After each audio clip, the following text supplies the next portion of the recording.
Yeah, so let me explain some of the footage that you saw.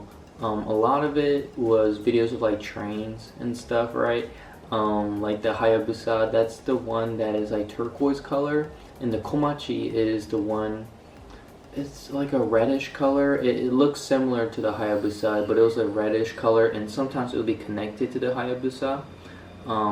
So that's why you see like two trains like connected at the nose.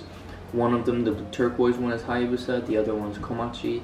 And then I also got on the, I think it's called the Keisei line, something like that, to get to Osaka, which is where I'm at now. Yeah, and I don't even really get it. My mom kind of made me a whole schedule, so that's why I kind of got here safely. But if she didn't do it, I would have no idea.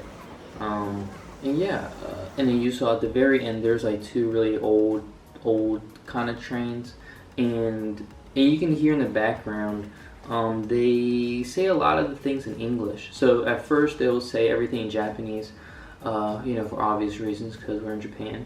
And then next it will say it in English because I honestly don't know why.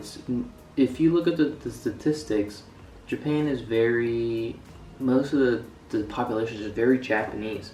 It's like, I think it's over 90%, 95%.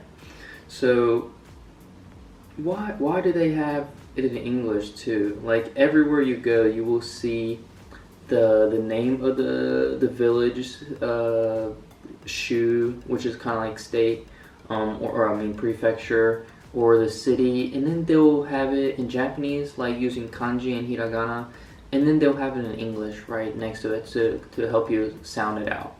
So I think the reason they do it is because they know that there are tourists everywhere.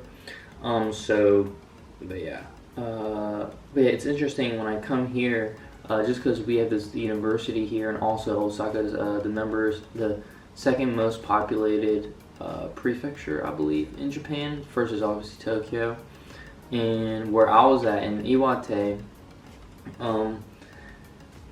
it's very, I wouldn't say it's rural, but it's definitely more rural than here. And I want to tell you right now, I did not see any other ethnicity when I was in Iwate. It was all just Japanese people. And then I think there's one black guy that lives in Iwate, or where my mother's side of the family lives. And sometimes I'll be walking in the grocery store and they'll ask me if I know the guy because he's from America. And I'm like, obviously, yes, I do. Of course.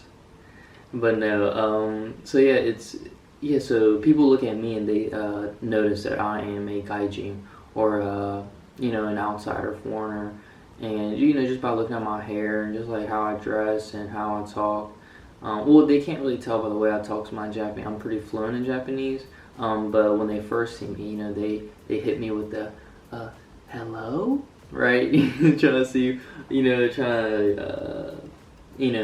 talk to me in English. But and I just respond in Japanese like, it's okay, you don't have to do this. And then I come here, and on the bus there's like a few more races on the train. It was kind of exciting, even though there was like 3 people in the whole train. I was like, whoa, this place is pretty diverse, right? Because I kind of understand Japan now. So I'm like, if I see like more than like 3 or 4 races in a train, I'm like, this is a whole different world, right? I'm not used to that in Iwate.